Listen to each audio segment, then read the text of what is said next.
Hello friends, welcome to my channel. இன்றைக்கி ரொம்ப சிம்பிளான டக்குன்னு செய்கிற மாதிரி ஒரு சிப்ஸ் பார்க்க போகிறோம். மைதா மாவில் செய்கிற சிப்ஸ் மாதிரியே இருக்கும். ஆனால் இது நம்ம இன்றைக்கி அரிசி மாவில் செய்ய போகிறோம். ஈஸியாக வேலை முடிஞ்சிடும். ரொம்ப கிறிஸ்பியாக இருக்கும், சூப்பராக இருக்கும். வாங்க எப்படி செய்கிறதுன்னு பார்க்கலாம். அதுக்கு ஒரு கப் அரிசி மாவு, நல்லா நைஸாக இருக்கிற மாதிரி ஒரு கப் அரிசி மாவு எடுத்திருக்கேன். இடியாப்ப மாவு எந்த மாவுனாலும் பரவாயில்ல. ஒரு கப் அரிசி மாவுக்கு ஒரு கப் கரெக்டாக தண்ணி எடுத்துக்கலாம்.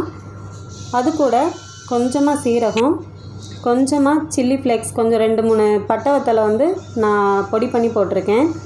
அது கூடவே கொஞ்சமாக பொடியாக நறுக்கின கருவேப்பிலை, கொஞ்சம் மிளகாய்த்தூள், கொஞ்சமாக பெருங்காய பவுடர், உப்பு, மஞ்சள் தூள், கொஞ்சமாக எண்ணெய் விட்டு கொதிக்க விட்டுறலாம்.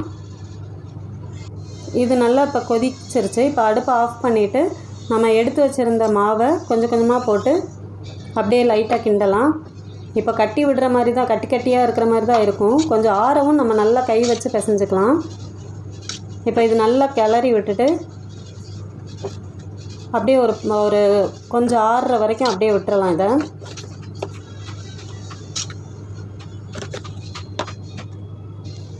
இப்போ நல்லா கிளறியாச்சு, கொஞ்சம் ஆறட்டும். இப்போ கொஞ்சம் ஆறி இருக்குது.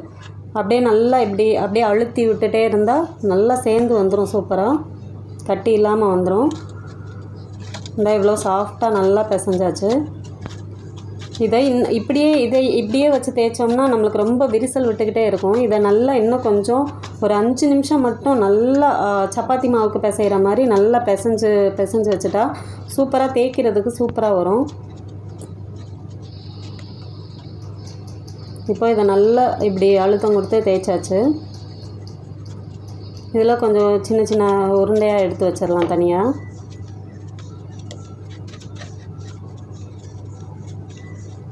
அப்போ தான் நல்லா தேய்க்கிறதுக்கு கொஞ்சம் சாஃப்டாகவும் இருக்கும். ஓரத்துலலாம் ரொம்ப விரிசல் விடாமல் இருக்கும். அதுக்காகத்தான் இவ்வளோ ஒரு 5 நிமிஷம் நம்ம பிசைஞ்சு வைக்கிறது. இப்போ கொஞ்சமாக அரிசி மாவு எடுத்துகிட்டு நம்ம எடுத்து வச்சதை கொஞ்சமாக லைட்டாக அரிசி மாவு தூவி தேய்ச்சிக்கலாம். அவங்கவுங்களுக்கு என்ன ஷேப் பிடிக்குதோ அந்த ஷேப்பில் கட் பண்ணி எடுத்துக்கோங்க. நான் இன்றைக்கி சும்மா சீவல் மாதிரி லைட்டாக சின்ன சீவல் மாதிரியும் டைமண்ட் ஷேப்புக்கும் நான் கட் பண்ணுறேன் இன்றைக்கி. இது சட்டுன்னு செஞ்சிடலாம் ஃப்ரெண்ட்ஸ், சீக்கிரம் செஞ்சிடலாம். ஒரு 4-5 நாள் இதை ஸ்டோர் பண்ணியும் சாப்பிட்லாம். நல்லாயிருக்கும், இது சூப்பராக இருக்கும்.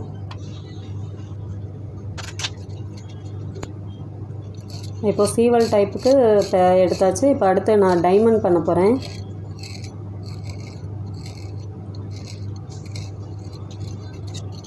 எடுக்கிறதுக்கும் ரொம்பவே ஈஸியாக இருக்கும்.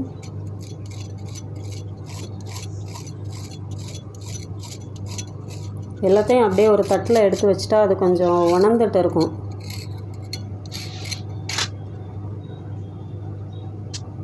இது ரொம்ப எண்ணெயும் குடிக்காது. ஏன்னா நம்ம கரெக்டான அளவுக்கு தண்ணி விட்டு கரெக்டாக பிசைஞ்சதுனால எண்ணெயும் குடிக்காது.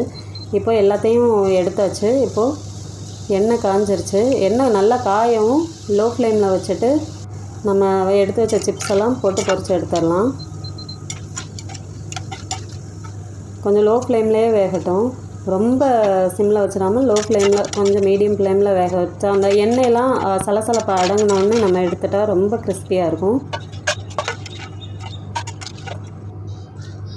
இப்போ எல்லாத்தையும் போட்டு பொரித்து எடுத்தாச்சு. பாருங்கள் எவ்வளோ கிறிஸ்பியாக இருக்குன்னு. தேவைப்பட்டால் இது கூட சாட் மசாலா வச்சுருந்தீங்கன்னா கொஞ்சமாக லைட்டாக தூவிட்டு நல்லா கலந்துட்டு ஒரு டப்பாவில் போட்டு எடுத்து வச்சா 4-5 நாளைக்கு அப்படியே இருக்கும். சூப்பராக இருக்கும். நீங்களும் ட்ரை பண்ணி பாருங்கள். தேங்க்யூ.